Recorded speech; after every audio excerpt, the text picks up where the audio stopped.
দুইজন ডাকাত না তিনজন ডাকাত জানি ওনারা আসলো হুজুরের কাছে অনেক ছদ্মবেশে মুসল্লির বেশে এসে বলতেছে প্রচণ্ড সিলেটে তখন বন্যা চলতেছিল, বন্যা বহুত আগের ঘটনা, চতুর্দিকে থুই থুই করে পানি। হুজুরের কাছে আসছে, হুজুরের এলাকাটাও তো বাটি এলাকা, জগন্নাথপুর এলাকা, সুনামগঞ্জ জেলা। ওই জায়গায় আসলো ডাকাতের দল, একটা নৌকা নিয়ে আইসা বলতেছে হজরত আমাদের এলাকার মধ্যে অনেক বড় জটিল সমস্যা, আপনি দ্রুত আসেন, যদি না আসেন তাহলে মারামারি হলে হবে, খুনাখুনি হবে, কতজন মারা যায় ঠিক নাই, কিন্তু আপনি যদি যায় হাজির হন তাহলে আর মারামারি হয়তো হবে না। এই বইলা আল্লাহর ওলিকে তারা নৌকায় উঠায় নিল। ইনি তো আগেই বলছি ইনি কোনোদিন এই কথা বিশ্বাস করতেন না যে কোনো মুসলমান মিথ্যা বলতে পারে, এটা ভাবতেন না। নৌকায় উঠে গেলেন একা একা, সন্ধ্যার সময় চলতেছেন, কারণ ইনি যেখানেই যাইতেন ওখানে যাইয়েই বড় বড় বিবাদ, বড় বড় ঝগড়া বিবাদ, আল্লাহর ওলি হাজির হইলেই শেষ হয়ে যাইত, সবাই ওনাকে মানত, ফয়সালা যেটা দিতেন এটাই সবাই মেনে নিত। এজন্যই উনি নৌকায় উঠলেন। মুসলমানের ভিতরে বহুত বড় দ্বন্দ্ব, আমি গেলে পরে যদি সেটা সমাধান হয় যাইতে রাজি আছি, রাত বাজে 2টা, বাজক পাড়া 2টা, রাত বাজে 3টা, বাজক রাত 3টা, ঝড় তুফান হয়, হোক ঝড় তুফান, গেলে যদি সমাধান হয় আমি যাইতে রাজি। নৌকায় উঠে গেলেন উনি একাই উঠে গেলেন। ডাকাতের দল উনাকে নিয়ে রওনা দিল, ডাকাতের দল উনাকে নিয়ে রওনা দিল। ডাকাতের উদ্দেশ্য হলো উনাকে হাওরের মাঝখানে নিয়েই তারা মেরে ফেলবে, খুন করে ফেলবে, এই হলো ডাকাতদের টার্গেট। তারা তো নিয়ে চলল, হাওরের মাঝখানে যায়। সুনামগঞ্জ এলাকার কত বিশাল বিশাল হাওর, যারা আপনারা গেছেন হয়তো দেখবেন, বিশাল বিশাল হাওর এলাকা। এই হাওর এলাকায় গেল, আল্লাহর ওলি বলতেছেন ভাই রে কই নিয়ে যাও, ওই গ্রামে যাইতে তো এত সময় লাগার কথা না। ডাকাতরা কয় হুজুর আর কিছু পরেই, আর একটু পরে আমরা গ্রামে পৌঁছে যাব। মূলত ওদের উদ্দেশ্য হলো হাওরের মাঝামাঝিতে নিয়ে তারা খুন করবে, হাওরের মাঝামাঝিতে নিয়ে খুন করবে। মাঝখানে যাইয়ে ডাকাতের দল তলোয়ার নিয়ে ছুরি নিয়ে আইসা বলে মৌলভী আমরা তো তোমাকে এনেছি খুন করার জন্য, দীর্ঘদিনের প্ল্যান, আমাদের দীর্ঘদিনের প্ল্যান, তোমার কারণে আমরা গুনার কোনো আয়োজন করতে পারি না, আজ তোমার জীবনের শেষ দিন, প্রস্তুত হয়ে যাও, তোমাকে হত্যা করে ফেলব। আল্লাহর ওলি একা, তখন তিনি বলতেছেন ভাই রে দুনিয়ায় এসেছি একদিন, যাব তো একদিন, কেউ থাকতে আসি নাই, তবে আমার যাওয়ার আগ মুহূর্তে 2 রাকাত নামাজ আমারে পড়তে দাও। আল্লাহু আকবার, আমাকে 2 রাকাত নামাজ পড়তে দাও, 2 রাকাত নামাজ। ওরা বলে ঠিক আছে আপনি নামাজ পড়তে চান নামাজ পড়েন। আল্লাহর ওলি নৌকার মধ্যেই নামাজে দাঁড়ায় গেলেন, দাঁড়াইতে তো পারেন না, বসে বসে নিয়ত করে নামাজে দাঁড়ায় গেলেন। যেই মাত্র নামাজে দাঁড়াইলেন, বলুন তো মুমিন নামাজে দাঁড়াইলে সম্পর্ক কার সাথে হয়, কথা কার সাথে চলে? আসসালাতু মিরাজুল মুমিনিন। মুমিন যখনই নামাজে দাঁড়ায় তখনই আল্লাহর সাথে তার কথা শুরু হয়। যখনই কয় আলহামদুলিল্লাহ, আলহামদু সমস্ত প্রশংসা আল্লাহ পাক, তখন বলেন মানিল হামদ, কার জন্য তুমি প্রশংসা করো? কয় আল্লাহ। আল্লাহ তখন কয় মানিল্লাহ, কে তোমার আল্লাহ? কয় রব্বুল আলামিন। আল্লাহ তখন কয় কে রব্বুল আলামিন? কয় আর রহমান আর রহিম, যিনি রহমান তিনি রহিম। আল্লাহ তখন কয় মানির রহমান মানির রহিম। বান্দা নামাজের ভিতরে কয় মালিক ইয়াউমিদ্দিন, যিনি কিয়ামত দিবসের মালিক। এতক্ষণ পর্যন্ত আল্লাহ নিজের পরিচয় দেন না, মালিক ইয়াউমিদ্দিন পর্যন্ত আল্লাহ বা তার নামাজি বান্দারে নিজের পরিচয় দেয় না। আল্লাহ অদৃশ্য, থার্ড পারসন, আল্লাহ থার্ড পারসনে থেকে কথা বলতেছে, কে রে বান্দা কার প্রশংসা করো? কে তোমার আল্লাহ, কে তোমার রব, কে তোমার, কে রহমান, কে রহিম? কয় মালিক ইয়াউমিদ্দিন, তিনি কিয়ামত দিবসের মালিক। তখন আল্লাহ পাক রব্বুল আলামিন তার পরিচয় দিয়ে দেয়। আল্লাহ তখন কয় বান্দা এতক্ষণ পর্যন্ত তুমি যারে রব বলেছ, তুমি যার প্রশংসা করেছ, তুমি যারে রহমান রহিম বলেছ, তুমি যারে মালিক ইয়াউমিদ্দিন বলেছ, আমি হলাম সেই রব, আমি হলাম সেই রহমান। তখনই বান্দায় কয় ইয়্যাকা না'বুদু ওয়া ইয়্যাকা নাস্তাঈন। এখন আল্লাহর পরিচয় পাওয়া গেছে। এতক্ষণ কথা কইতেছিল যার সাথে, ইনি আল্লাহ, ঠিক না? তখনই কয় ইয়্যাকা না'বুদু ওয়া ইয়্যাকা নাস্তাঈন। এখন সেকেন্ড পারসন। এখন কয় আল্লাহ আমি তোমারই কাছে সাহায্য চাই, তোমারই ইবাদত করি। এতক্ষণ খালি কইছে থার্ড পারসনে, উনি, উনি, তিনি, তিনি। আর যেই আল্লাহ কয় আমি ওই, তখন কয় আমি তোমারই ইবাদত করি। যেরকম সুবহানাল্লাহ, আমি তোমারই সাহায্য চাই, আমি তোমারই ইবাদত করি। এজন্য নামাজি মানুষ যখন নামাজে দাঁড়ায় তখন মনে রাখতে হবে কথা শুরু হয় কার সাথে। অতএব মনোযোগ অন্যদিকে দেওয়া যাবে। দোকানের চিন্তা করা যাবে, ঘরের চিন্তা করা যাবে, দোকানের হিসাব মিলানো যাবে না, না। সাবধান, মনে রাখবা নামাজি মানুষ যখন নামাজে দাঁড়ায় তখন শয়তানের স্পেশাল একটা বাহিনী হাজির হয়ে কয় উস্কুর কাজা, উস্কুর কাজা, উস্কুর কাজা। তুই তোর দোকানের কথা ইয়াদ কর, তুই তোর ব্যবসার কথা ইয়াদ কর, তুই তোর ঘরের কথা ইয়াদ কর, সন্তানের কথা ইয়াদ কর, বিবির কথা ইয়াদ কর। এইভাবে শয়তানের একটা স্পেশাল বাহিনী নামাজির কাছে হাজির হয়ে যায়। ভাইয়েরা, বন্ধুরা, তখন কিন্তু একটু মনে রাখতে হবে এই কাজটা শয়তানি করাইতেছে। মনটা আবার নামাজের ভিতরে নিয়ে আসো, নামাজের ভিতরে নিয়ে আসো। এই স্পেশাল বাহিনীটা শয়তানের আবার আপনার মনটাকে নামাজের বাহিরে নিয়ে যাবে, আপনি আবারও মনটারে নামাজের ভিতরে নিয়ে আসবেন। এইভাবে কেউ যদি নামাজের ভিতরে শয়তানের সাথে যুদ্ধ শুরু করে দেয়, শয়তান তার মন একবার নেয়, সে আবার আনে। মায়ার নবী বলেন এই মানুষটাকে আল্লাহ পাক পুরা নামাজের সওয়াব আল্লাহ দান করবে। ইখলাসের সাথে ফার্স্ট টু লাস্ট শুধু আল্লাহর ধ্যানে নামাজ পড়লে যে সওয়াব, ওই পরিমাণ সওয়াব আল্লাহ এই লোকটারও দান করবে, কারণ সে ইবলিসের সাথে যুদ্ধ করছে, ঠিক না? ইবলিসের সাথে যুদ্ধ করছে। আর যে মানুষটার মন একবার যদি দোকানে যায়, সালাম ফেরানোর আগে আর মন আনে না, এই মানুষটা কিয়ামতের ময়দানে আল্লাহর ধমক খাবে। আল্লাহর ধমক আল্লাহ কো বান্দারে, উলামায়ে কেরাম তোরে কত করে বুঝাইলো নামাজে দাঁড়ানো মানে আমি আল্লাহর সাথে কথা বলা। আমি তোর সাথে কথা কই আর তুই মন রাখছো তোমার দোকানে। আল্লাহ সেদিন ধমক দিবে। আল্লাহর ওলিও নামাজে দাঁড়ায় গেলেন, নামাজে দাঁড়ায় গেলেন, নামাজ পড়তেছেন, হঠাৎ করে ঝড় তুফান শুরু হয়ে গেল। আসমানি ঝড়, এমন এক ঝড় শুরু হলো, নৌকা ডুবে যাওয়ার অবস্থা তৈরি হলো। হাওরের মাঝখানে যদি নৌকা ডুবে তাহলে হুজুর শুধু মরবে না, ডাকাতের দলও মরবে। মানুষ যদি কেউ জানে যে আমার নিশ্চিত মৃত্যু, এই মৃত্যুর আগে 2 রাকাত নামাজ পড়া, এটা আমার নবীর সাহাবী হযরত খুবাইব রাদিয়াল্লাহু তাআলা আনহু থেকে সুন্নত জারি হয়েছে। হযরত খুবাইব রাদিয়াল্লাহু তাআলা আনহু, ওনাকে যখন মক্কার কাফিররা শুলিতে চড়াইছিল তখন তিনি এদের কাছ থেকে একটু সময় নিয়েছিলেন, আমার 2 রাকাত নামাজ পড়ার সুযোগ দাও, জীবনের শেষ নামাজ। প্যারে হাজিরিন, আল্লাহর ওলিও নামাজে দাঁড়ালেন আর আল্লাহর সাহায্য শুরু হয়ে গেল। জোরে কোন সুবহানাল্লাহ।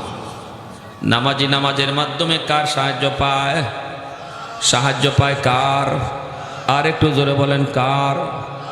যেই মাত্র নামাজের মধ্যে তিনি দাঁড়ায় গেলেন, সাথে সাথে আসমানি ফয়সালা শুরু হলো, ঝড় তুফান।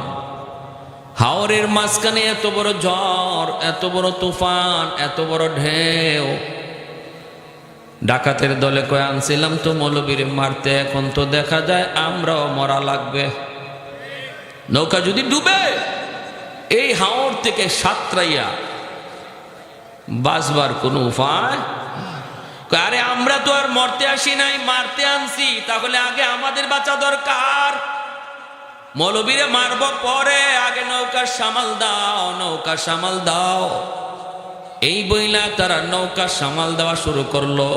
ডুবে যাওয়া থেকে কিভাবে নৌকাকে বাঁচানো যায় এইভাবে তারা নৌকারে বাঁচাইতে লাগলো, নৌকা সামাল দিতে লাগলো। বাইরা রাত বেজে গেল প্রায় 3টা 4টা, শেষ রাত চলে আসলো। আল্লাহর ওলি তিনি তো নামাজ পড়ে বসা, ডাকাতের দল নিজেদের যান বাঁচানোর জন্য নৌকার হাল ধরতে লাগলো। হঠাৎ করে আল্লাহর কুদরতি ফয়সালা, হাওরের মাঝখানের নৌকা কেমন করে জানি একটা ঘাটের মধ্যে এসে লাগলো। এই ঘাট কোন ঘাট, এই ঘাটে কেমন করে নৌকা এসে লাগলো। হঠাৎ করে দেখা যায় যে এই ঘাটের মধ্যে নৌকা লাগছে, ঘাটের চতুর্দিক দিয়া টর্চ লাইট মেরে মেরে পুলিশ আসতেছে। তখনই বোঝা গেল ঘাটটা ছিল সুনামগঞ্জ থানার ঘাটে দেয়া নৌকা লাগলো। কি খবর? আল্লাহর পাগল যে হয়, আল্লাহর পাগল কোথায় থেকে কোথায় যাবে সেই সিদ্ধান্ত নেয় কে? মানুষ চলে বাংলাদেশ এয়ারলাইন্সে, আর আল্লাহর ওলিরা চলে আল্লাহর এয়ারলাইন্সে, ঠিক কিনা? আরেকজন সিলেটের কুতুব নুরুদ্দিন ঘরপুরি রহমতুল্লাহ আলাইহি আজকে দুনিয়ায় নাই। মাগরিবের নামাজ পড়তেন সিলেট, আসরের নামাজ পড়ছেন ময়মনসিংহ, মাগরিবের নামাজ পড়তেন সিলেট। কোন বিমানে গেলেন, কোন বিমানে আসলেন? কয় মানুষ চলে বাংলাদেশ এয়ারলাইন্স, বাংলাদেশ বিমান। আর আল্লাহর ওলিরা আল্লাহর কুদরতি বিমানে তারা চড়ে। আল্লাহু আকবার, জোরে কন, আর একটু জোরে বলেন আল্লাহু আকবার। আমি এক এলাকায় এরকম ভাবে প্রতি বছর তফসির করি, সিলেটের চুনারঘাট 7 দিন ব্যাপী তফসির হয়। এই তফসিরে 1 বছর বয়ান করি। হুজুররা বলতেছে, হুজুর নুরুদ্দিন ঘরপুরি রহমতুল্লাহ আলাইহি তিনি একদিন আসছেন, তফসির করছেন, রাতে হুজুর থাকবেন, আমরাও হুজুরের জায়গা করে দিলাম। হঠাৎ করে গভীর রাতে হুজুর ঘুম থেকে না, তাহাজ্জুদের নামাজ পড়তেছে। হঠাৎ করে কোন ছাত্র জানি ডিস্টার্ব করছে, উনি মিজাজ গরম খায়া গেছে। কে আমার নামাজে এত গন্ডগোল ঘটাইলো, কে আমারে ডিস্টার্ব করলো, আমি থাকবো না, চলে যাব আমি ঘরপুর। চুনারঘাট থেকে ঘরপুর যাবেন সাহস কথা নয়, গাড়ি ছাড়া সম্ভব না, প্রায় 2 ঘন্টা 2.5 ঘন্টা সময় লাগবে গাড়িতেও। হুজুররা কয়, হুজুর রাত বাজে এখন 3টা, কেমন করে আমরা আপনাকে ঘরপুর পৌঁছাবো? কোনো গাড়ি গুড়ি কিছুই তো নাই। হুজুর একটু কষ্ট করে থাকেন। আল্লাহর ওলি কয়, তোমরা আমাকে পৌঁছাও এটাকে আমি বলছি? আমি শুধু বলছি আমি থাকবো না, চলে যাব। ফজরের নামাজের পর আমার বুখারীর দরস আছে, আমি বুখারী শরীফ পড়াবো ফজরের পর, আমার যেতেই হবে। হুজুর কেমনে যাবেন? কয় এটা কি তোমাদের বলতে হবে? মাদ্রাসার দোতলা থেকে নেমে তিনি রাস্তায় চলে আসলেন। হুজুররাও পিছনে পিছনে, কেউ ভয়ে কোনো কথা বলেন না, ভয়ে কোনো কথা বলেন না। উনি রাস্তায় এসে দাঁড়ায় রইলেন। গাড়ি ঘোড়া তো নাই, রিক্সা পর্যন্ত নাই, কোনো ভ্যান গাড়ি পর্যন্ত নাই, কিছুই তো নাই। হুজুররাও কেমনে হুজুরে পাঠাবেন, সবাই পিছনে দাঁড়ায় রয়েছেন আর কাঁপতেছেন ভয়ে।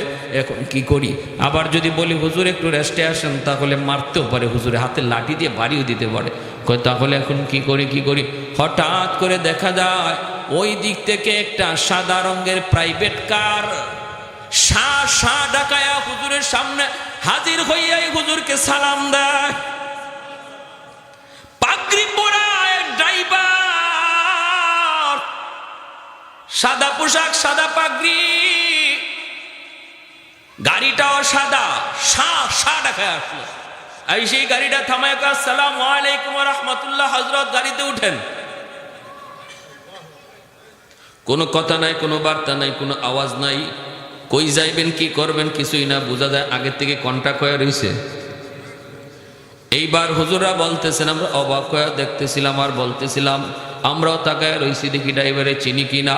এই ধরনের গাড়ি আমরা আমাদের চুনারঘাটে কোনোদিন দেখি নাই, এইরকম ড্রাইভারের চেহারাও কোনোদিন আমরা চুনারঘাট আমাদের এলাকায় দেখি নাই। তখন আমরা তো ভয় পেয়ে গেলাম, কোথায় নিয়ে যাবে হুজুররা, হুজুরকে নিয়ে আবার ক্ষতি করে, হুজুরের আবার কোনো ক্ষতি হয়ে যায় কিনা। আমরা বলতেছিলাম, ভাই তুমি কে? ভাই তুমি কে? কোথায় তোমার গাড়ি থাকে? কোন গ্যারেজে থাকে? কে তুমি? বাড়ি কোথায়? আমরা প্রশ্ন করি, সে আমাদের দিকে তাকাই না, জবাব দিবে দূরের কথা, তাকাই না। হুজুর গাড়িতে উঠলেন, পিছন দিকে টান দিয়া হুজুর গাড়িতে বসলেন। আবার যখন জিগাই, সামনে দাঁড়ায় গেছি আমরা, যে আগে জানতে হবে গাড়ি কার, কই নিয়ে যাবে। যখন আবার প্রশ্ন করেছি, হুজুর লাঠি দিয়ে আমাদেরকে বলেন, এ মিয়া, কারে কি জিগাও? তোমরা কারে কি জিগাও? ও কি মানুষ নাকি? ও জবাব দিবে, ও তো জিন্নাত। আল্লাহু আকবার। কারে কি জিগাও? রাস্তা ছাড়ো। সবাই রাস্তা ছেড়ে দিল, শা ডাকায়া এই গাড়ি দিয়ে হুজুরকে পৌঁছায় দিল ঘরপুর। হুজুররা ফোনে জানেন হুজুর ফজরের নামাজ গিয়া ঘরপুর মাদ্রাসায় পড়ছেন, এর নামাজ পইরে আবার বুখারীর দরসে বসে গেছে। এজন্য আল্লাহ নবীকে উলামায়ে কেরামের কদর, মাদ্রাসার কদর, বাচ্চাগুলির কদর মানুষ তোমরা যদিও না বুঝো, দানব বুঝে, জিন্নাত বুঝে, পশু পাখি বুঝে, তারা উলামায়ে কেরামের কদর জানে। ছোট ছোট বাচ্চা তুমি দেখতেছো, ছোট বাচ্চা, কিন্তু তার কি পরিমাণ দাম এটা জমিন টের পায়। আল্লাহু আকবার জোরে কর। যেই মানুষটা, যেই বাচ্চাটারে আল্লাহ পাক রব্বুল আলামিন যার সিনাটাকে পছন্দ করেছে তার কালাম আমানত রাখার জন্য, হাজারো বাচ্চার ভিতর থেকে আল্লাহ পাক পছন্দ করে নির্বাচন করে কিছু বাচ্চাকে আল্লাহ পাক তার কালাম, তার সিনায় আমানত রাখার জন্য আল্লাহ পছন্দ করে।